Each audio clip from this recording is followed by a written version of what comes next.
Hi hello അസ്സാം വലൈക്കും. അപ്പോൾ എന്തൊക്കെയാണ് വിശേഷം? ഒരുപാട് നാളായി നമ്മൾ ഒരു ടൈം ലൈഫ് വീഡിയോ ഒക്കെ ആയിട്ട് വന്നിട്ട്. അപ്പോൾ ഇന്ന് ചെറിയൊരു കുഞ്ഞു വ്ളോഗായിട്ട് വരാമെന്ന് വിചാരിച്ചിട്ടാണ്. അപ്പോൾ എൻ്റെ വീഡിയോ എല്ലാവരും സ്കിപ്പ് ചെയ്യാണ്ട് കാണുക. കണ്ടിട്ട് ഇഷ്ടമാവുകയാണെങ്കിൽ ലൈക്ക് ചെയ്യുക, സബ്സ്ക്രൈബ് ചെയ്യുക. ഓക്കെ, നമ്മളിതാ രാവിലെ തന്നെ രാവിലെ പിന്നെ നമ്മൾ എല്ലാവർക്കും ഉള്ളതാണല്ലോ അല്ലേ. അടുപ്പിലാകുമ്പോൾ തീയൊന്ന് കത്തിച്ചില്ലെങ്കിൽ അന്നത്തെ പണിക്കൊരു റാഹത്ത് കിട്ടൂല. അപ്പോൾ രാവിലെ തന്നെ നമ്മൾ അടുപ്പിൽ തീയൊക്കെ ഒന്ന് കത്തിച്ച് കുടിക്കാനൊക്കെ വെള്ളം തിളപ്പിക്കാൻ വേണ്ടിയിട്ട് വെക്കുക കേട്ടോ. എല്ലാ ദിവസവും അതെല്ലാവർക്കും ഉള്ളത് തന്നെ ആയിരിക്കും അല്ലേ. നമ്മൾ പെണ്ണുങ്ങളാകുമ്പോൾ എല്ലാവരും പറയുമല്ലോ, ഇപ്പോൾ മുതിർന്നവരൊക്കെ പറയും, നമ്മളിപ്പോൾ അടുപ്പിൽ തീ കത്തിച്ചിട്ട് അന്നത്തെ ദിവസം തുടങ്ങുകയാണെന്നുണ്ടെങ്കിൽ ഭയങ്കര റാഹത്തായിരിക്കും, എന്തോ ഒരു ഉന്മേഷമായിരിക്കും അല്ലേ. അപ്പോൾ പിന്നെ ഞാനിതാ എണീറ്റ് മക്കളെ രാവിലെ മദ്രസയൊക്കെ പറഞ്ഞയച്ചിട്ടോ. അത് കഴിഞ്ഞതിൻ്റെ ശേഷമാണ് ഞാനിപ്പോൾ അവിടെ തീ പിടിപ്പിക്കാൻ വേണ്ടി പോകുന്നത്. വേറെ ഒന്നുമല്ല, ഈ ഒരു തീ പിടിപ്പിക്കൽ കുറച്ചൊരു ടാസ്ക് തന്നെയാണ്. കുറച്ച് പണിപ്പെട്ടിട്ടാണ് ഇതൊന്ന് പിടിച്ച് കിട്ടണമെന്നുണ്ടെങ്കിൽ. പിന്നെ കത്തിപ്പിടിച്ച് കിട്ടിയാൽ പിന്നെ വലിയ കുഴപ്പമൊന്നുമില്ല. അപ്പോൾ അതങ്ങനെ പിന്നെയാണ് കത്തിക്കോളും. അങ്ങനെ ഞാനിതാ ഏതായാലും തീയൊക്കെ പിടിപ്പിച്ചിട്ട് വെള്ളമൊക്കെ തിളപ്പിക്കാൻ വേണ്ടി വെച്ചിട്ടുണ്ട് കേട്ടോ. ഈ ഒരു പാത്രത്തിൽ ഒരു 2-3 പാത്രമൊക്കെ വെള്ളം തിളപ്പിച്ചിട്ട് അങ്ങോട്ട് വെക്കും. പിന്നെ ആ ഒരു ദിവസത്തേക്ക് അത്ര വെള്ളം മതിയാവും.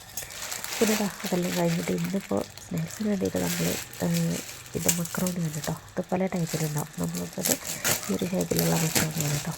അപ്പോൾ അതൊന്ന് വെള്ളത്തിലിട്ടിട്ട് ഒന്ന് കഴുകിയൊക്കെ എടുത്തിട്ട് ഒന്ന് വേവിക്കാമെന്ന് വിചാരിച്ചിട്ട് അങ്ങനെ എടുക്കുന്നതാണ് കേട്ടോ. അപ്പോൾ നമ്മൾ കുഞ്ഞിപ്പെണ്ണ് ഇപ്പോഴും ഉണർന്നിട്ടില്ല. കുഞ്ഞിപ്പെണ്ണിപ്പോൾ എണീറ്റ് വരും. അപ്പോഴേക്കും എനിക്കിത് അടുപ്പത്ത് വെച്ചിട്ടൊന്ന് വേവിച്ചാൽ കല്ലോട്ടലൊക്കെ കഴിഞ്ഞിട്ട് കൊടുക്കാമെന്ന് വെച്ചിട്ടാണ് കേട്ടോ. ഇതൊക്കെ നമുക്ക് കഴുകിയെടുക്കാനും ഇതിപ്പോൾ ഉണ്ടാക്കാനൊക്കെ എല്ലാവർക്കും അറിയുന്നതന്നെ ആയിരിക്കും അല്ലേ. നമ്മളിതൊന്ന് കഴുകുക, കുറച്ച് കൂടാൻ മഞ്ഞപ്പൊടി ഇടാം, കുറച്ച് ഓയിലും കൂടി വെച്ചിട്ട് അങ്ങനെ വേവിച്ചെടുക്കുക, അത്രയും ചെയ്യാൻ. പിന്നെ ഇതിലേക്ക് വേണ്ട മസാലകളൊക്കെ ചേർക്കാനുള്ളതൊക്കെ അതൊക്കെ ഏകദേശം എല്ലാവർക്കും അറിയുന്നത് തന്നെയാണ്. എന്നാലും ഞാനത് ജസ്റ്റ് ഒന്ന് കാണിക്കാം കേട്ടോ. അങ്ങനെ നന്നായിട്ട് 2-3 തവണയിൽ കൊഴുപ്പൊടുക്കുന്ന മാറിയിട്ട് തന്നെ പറയുമ്പോൾ നല്ലോണം കഴുകിയെടുത്തിട്ട് നമുക്കിത് അടുപ്പത്ത് വെച്ചിട്ടാണ് വേവിച്ചെടുക്കാം.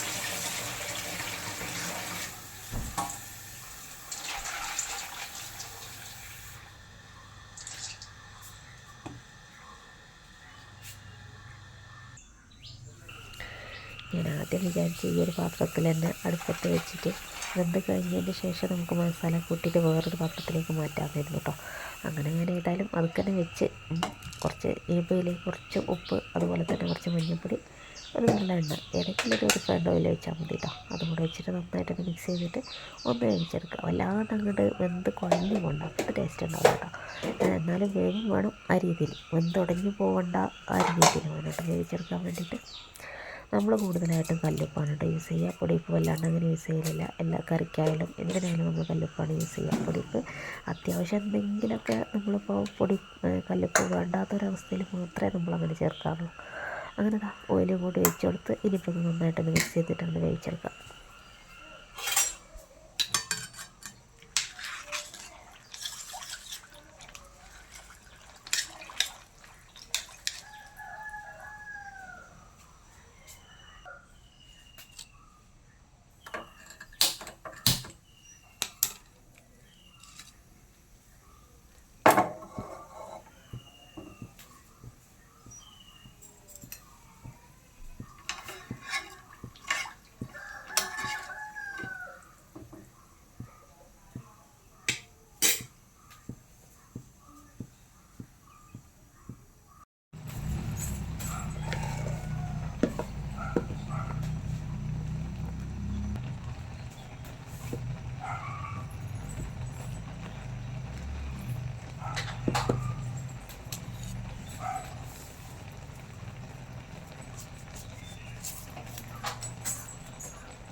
മറ്റേ ഫോണില് വാങ്ങ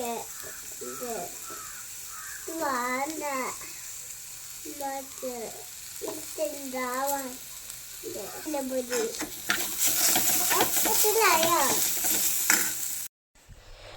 അങ്ങനെ ഈ മക്രോണിൻ്റെ മുഴുവൻ റെസിപ്പി ഉണ്ടാക്കുന്നത് എനിക്ക് ഈ ഒരു വീഡിയോയിൽ ചേർത്താൻ വേണ്ടി കഴിഞ്ഞില്ല കേട്ടോ. സോറി. എന്താണെന്ന് വെച്ചിട്ടുണ്ടെങ്കിൽ പിന്നെ അതിൻ്റെ ഇടയിൽ മോൾക്ക് രണ്ടാമത്തെ മോൾ മദ്രസയിൽ പോയതായിരുന്നു. അവിടെ നിന്ന് ഉസ്താദ് ഉച്ചക്കുണ്ടായിരുന്നു. മോൾക്ക് തീരെ വയ്യ, ചുമയായിരുന്നു കേട്ടോ രാവിലെ പോകുമ്പോഴേ. അപ്പോൾ മോൾക്ക് തീരെ വയ്യ, പിന്നെ അവൾ ഛർദ്ദിക്കുന്നുണ്ടെന്നൊക്കെ പറഞ്ഞിട്ട്. അപ്പോൾ ഞാനങ്ങനെ പെട്ടെന്ന് പിടിച്ചിട്ട് അങ്ങോട്ട് ഓടിയതുകൊണ്ട് ഞാൻ എന്താക്കി, ഈ ഒരു വീഡിയോ ഷൂട്ടിംഗ് അവിടെ നിർത്തി വെച്ചിട്ടാണ് ബാക്കിയുള്ള പരിപാടിയെല്ലാം ചെയ്തത് കേട്ടോ. അതുകൊണ്ടാണ്. അപ്പോൾ ഒന്നും തോന്നരുത്. അപ്പം അങ്ങനെയാണല്ലോ പൊതുവെ അങ്ങനെ തന്നെയാണ്. നമ്മൾ മക്കൾക്ക് സുഖമില്ലാന്ന് കേട്ടിട്ടുണ്ടെങ്കിൽ അത് വല്ലാത്തൊരു ബേജാറ് തന്നെയായിരിക്കും. അങ്ങനെ വൈകുന്നേരം ഒരിത്തിരി മക്രോണി മാത്രമാണ് ഇതിൽ ബാക്കിയുള്ളത് കേട്ടോ. അപ്പോൾ അതൊന്ന് കാണിച്ചു തരാമെന്ന് വിചാരിച്ചിട്ട് ഞാൻ അങ്ങനെ വൈകുന്നേരം ടൈമിലാണ് കേട്ടോ അതെടുത്തത്. ഉച്ചക്കൊന്ന് ബിരിയാണി ആയിട്ടാണ് ഉണ്ടാക്കിയിരുന്നത്. അപ്പോൾ ബിരിയാണി പകുതിയായിട്ട് തന്നെയാണ് വീഡിയോയിൽ ഉൾപ്പെടുത്തിയിട്ടുള്ളത്. പിന്നെ നമ്മുടെ വീട്ടിലുണ്ടായ പ്രേഷൻ ഫുഡാണത്. ഒരു 3 കിട്ടിയിട്ടുണ്ടായി. ഞാനെന്താക്കി, ചെറുതായിട്ടൊരു ഐഡിയ തോന്നിയതാണ്. അപ്പോൾ ഞാനെന്താക്കി, അതൊരു ഗ്ലാസ്സിലിട്ടിട്ട് അതിൽ കുറച്ച് മഞ്ഞൾപ്പൊടി അല്ല കേട്ടോ, മുളകും പൊടി ഉപ്പും കൂടെ ഇട്ട് കൊടുത്തിട്ട് അതിൻ്റെ നടുക്കൊരു ഐസ്ക്രീം സ്റ്റിക്ക് കൊണ്ട് വെച്ച് അതങ്ങോട്ട് കൊണ്ടുപോയി ഫ്രീസറിൽ വെച്ചിട്ടുണ്ട്. ഇനിയിപ്പോൾ നാളെ കാണാൻ എന്താണ് അതിൻ്റെ അവസ്ഥ കേട്ടോ. നമ്മൾ പെണ്ണുങ്ങൾ അങ്ങനെയാണല്ലോ അല്ലേ, വെറുതെ എന്തെങ്കിലുമൊക്കെ തോന്നും അതങ്ങോട്ട് ചെയ്യണം. ചെയ്തിട്ടില്ലെങ്കിൽ ഒരു സമാധാനം കിട്ടില്ല. അങ്ങനെ ഏതായാലും ഫ്രീസറിൽ വെച്ചിട്ടുണ്ട്. ഇനി അതിൻ്റേത് ഞാൻ അടുത്ത വീഡിയോയിൽ പറഞ്ഞുതരാം കേട്ടോ. അപ്പോൾ വീഡിയോ എല്ലാവർക്കും ഇഷ്ടപ്പെട്ടു എന്ന് വിചാരിക്കുന്നു. ഇഷ്ടപ്പെട്ടിക്കുകയാണെങ്കിൽ ഒന്ന് ലൈക്ക് ചെയ്യുക, സബ്സ്ക്രൈബ് ചെയ്യുക. ഇനി പുതിയൊരു വ്ലോഗായിട്ട് വീണ്ടും കാണാം. അസ്സലാമു അലൈക്കും. Thanks for watching.